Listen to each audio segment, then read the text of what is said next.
Қайырлы күн баршаңызға. Бүгін сіздермен сырный шарики жасайтын боламыз. Өте керемет рецептпен бөлісетін боламын. Балаларыңызға таңғы асқа дайындап берсеңіздер, сүйсініп жейтін болады. Енді қажетті заттарды айтып өтетін болайын. Бізге көп нәрсе қажет емес. Бізге тек сыр, 3 жұмыртқа және ұн ғана қажет болады. Бұл жерде менде комо сыры. Енді таразымызды қосып, өлшеп алатын боламыз. Мен таразыға қойған заттың салмағын алып тастайтын боламын. Яғни тарыны бассақ, үстіндегі заттың салмағы 0-ге түседі. Міне енді сырымызды қойдық. Сырымыз 260 грамм шығып тұр.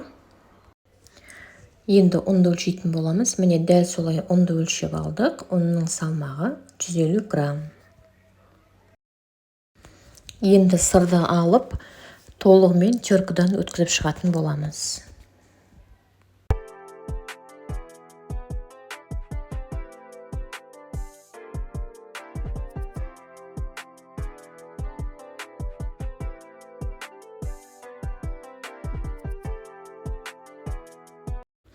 Енді сырдың үстіне 3 жұмыртқамызды жарып, жақсылап араластырып аламыз. Қыздар, бұл жерде менде 3 жұмыртқа майда болғаннан кейін 3 қостым. Сіздерде жұмыртқа үлкен болып жатса, ол кезде тек 2 ғана жұмыртқа қосасыздар.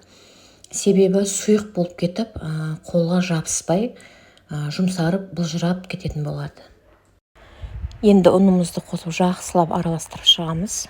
Алдымен мен қасықпен араластырып алдым. Сосын шамал қытайғаннан кейін ғана қолмен араластырып алдым. Енді ыдысымызды қойып, барлығын құрт жасағандай домалақ етіп жасап шығамыз. Мен бөліндіні үзіп алғаннан кейін бірінші ұнға батырып аламын, қолға жабыспас үшін. Немесе ыдыстың астына ұн сүйіп алсаңыздар да болады. Енді барлығын домалақ етіп, орташа көлемде домалақтап шығамыз. Дайындап болғаннан кейін табамызды, яғни пісіретін ыдысымызды жақсылап жуып, газға қойып, астына от жағып, майымызды құйып, кәдімгідей бауырсақ пісіретіндей етіп, сондай жасаймыз. Майдың қызғанын күтеміз. Сонымен барлығын қуырып, пісіріп шығамыз.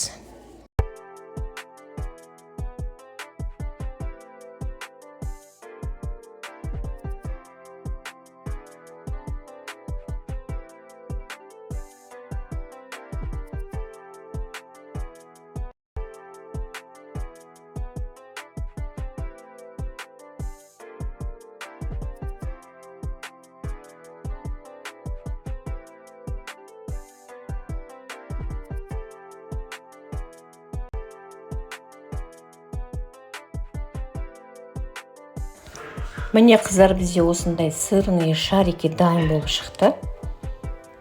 Енді қараңыздаршы қыздар, қандай әдемі болған, иә.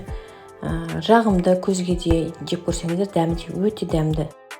Сіздер де жасап көріңіздер. Қонақ күткенге де, балаларыңызға, отбасыңызға жасасаңыз да өте оңай. Біріншіден, екіншіден өте дәмді. Қыздар, менің каналыма тіркеліп, лайк басып, жазылып алыңыздар. Алда сіздерге көптеген рецепттермен бөлісіп отыратын боламын. Астарыңыз дәмді болсын.